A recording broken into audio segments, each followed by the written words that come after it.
ভাবছি এবার বিদেশ যাবো না। বুঝতেছি না, কথাটা শুনে মনে হলো তোমার মাথায় আকাশ ভেঙে পড়ছে। আরে না, আমার কিছুই না। তাছাড়া আমার খুব স্বপ্ন ছিল যে এবার তুমি বিদেশে গেলে আমরা একটা বাড়ি বানাবো, আর ওখান থেকে কিছু টাকা সরিয়ে রেখে তোমাকে একটা ব্যবসা ধরে দিতাম, যাতে তোমাকে আর বিদেশে না যাওয়া লাগতো, তুমি বাংলাদেশ থেকে যেতে। অনেকদিন ধরে ভাবতেছি তোরা কিছু কথা বলবো বলে বলা হচ্ছে।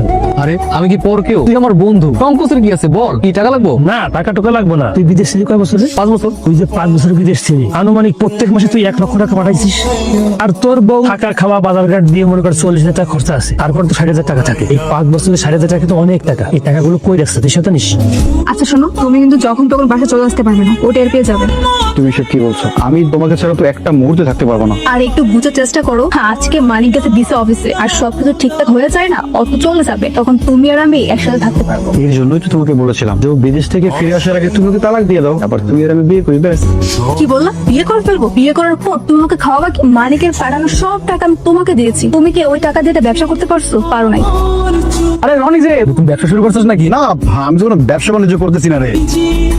ব্যবসা করস না তাহলে নিশ্চয়ই তুই চাকরি পাইছস। সরকারি চাকরি নাকি বেসরকারি চাকরি? বেতন কত? আমি সরকারি চাকরিও করি না, বেসরকারি চাকরিও করি না। তোর থেকে আমার সূত্র জানতে হইব। কিসের সূত্র রে? বুঝতে পারতেছস না? এই যে তুই ব্যবসা করস না, চাকরি বাদা করস না, তারপরও দেখ তুই সাহেবের মতো ঘুরে বেড়াইতেছস, বাইক নিয়ে করতেছস, আর আমি বিদেশে গিয়ে এত খাটাখাটি করতেছি, তারপরও দেখ আমার কোনো উন্নতি হইতাছে না। কত সূত্রটা কি? খাজানা পাইছস? সূত্রদান পাইছস নাকি? হ্যাঁ, ধরা খেয়ে গেলাম, ছোট করতে হবে। আরে কি কথা কস না কেন? ক সূত্রদান পাইছস? মানুষেরও কপাল আর আমারও কপাল। আমার কি হলো? ওই যে রনি কাম কাজ কিছুই করে না, কিন্তু দেখো ওর কাছে কারি কারি টাকা, বাইক নিয়ে ঘোরাফেরা করে, বাপ রে বাপ, বিলাসবহুল জীবনযাপন করে। আর আমি বিদেশে এত কষ্ট করছি, মাথার ঘাম পায়ে ফেলছি, অথচ দেখো অভাব অনটন লেগেই আছে। আমার নিজের কোনো বাড়ি নাই, ভাড়া বাড়িতে থাকি। রনি কি কিছু করে? হ্যাঁ হ্যাঁ। না, ও কিছুই করে না। ওর সাথে আমার কথা হয়েছে, কিন্তু এতগুলো টাকা কোথায় পাইলো? তুমি কি কিছু জানো? কি হলো? কি বলো? তুমি কি কিছু জানো? তুমি তো ব্যাংকে টাকাগুলো রাখছো, তাই না? আরে কি হলো, কথা বলতেছো না কেন? টাকা পয়সা ব্যাংকে আছে তো? আরে আজব ব্যাপার তো, কি ভাবতেছো? টাকা পয়সা ব্যাংকে আছে তো?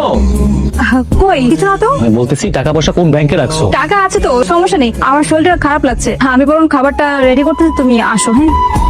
কি ব্যাপার, হঠাৎ করে আমাকে বাসায় ডাকলে? তোমার হাজবেন্ড কোথায়? ও ঘুমাচ্ছে। কি? ও ঘুমাচ্ছে আর তুমি আমাকে বাসায় রেখেছো? আরে তুমি না বলছিলে আমাকে ও বাসায় থাকা অবস্থায় আমি যেন তোমার বাসার 30 মিনিট না আসি? তোমাকে কেউ সাজে রেখেছি? তোমাকে আমি চাপে পড়ে রেখেছি? কিসের চাপ? ও আমাকে বলেছে 2-3 দিনের মধ্যে নাকি বাড়িতে জমির দালাল আসবে। তাতে চাপের কি আছে? আরে এটাই তো চাপ। ও আমাকে বলছে ব্যাংক থেকে সব টাকা তুলে ওর হাতে যেন দেই।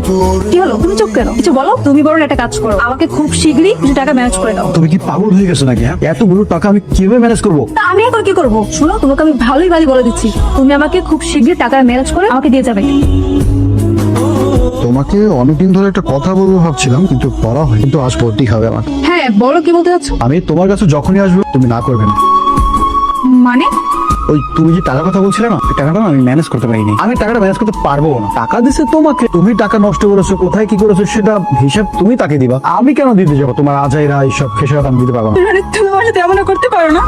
কি করতে পারি না? আরে অলরেডি করে ফেলেছি। আমি তোমাকে অনেক ভালোবাসছিলাম, তুমি আমার সাথে এমন করতে পারো না। আরে রাখো তোমার ভালোবাসা। যেই মানুষটা দিনের পর দিন কষ্ট করে তোমার জন্য, আর তুমি সেই মানুষটাকে এভাবে ঠকাচ্ছ। আর আমি কি? তুমি আমাকে তো তখন ফেলতে পারো। আজকের পর থেকে আমি তোমাকে যখন যা বলবো, যেভাবে বলবো, তোমার তাই করতে হবে। কথাটা মাথায় ঢুকিয়ে রেখো। এক্সকিউজ মি ভাইয়া, বলছিলাম ভাই এখানে মানিকের বাড়ি কোনটা? মানে কোন বাড়ি? ওই যে বিদেশ থেকে কিছুদিন আগে আসলো। কিন্তু আপনি কে? আমি তার বউ। আপনি মানিকের বউ মানে? জি আমি মানিকের বউ, আমাদের 3 বছর আগে বিয়ে হয়েছিল। এ তো ভাব ভালো মনে হচ্ছে না।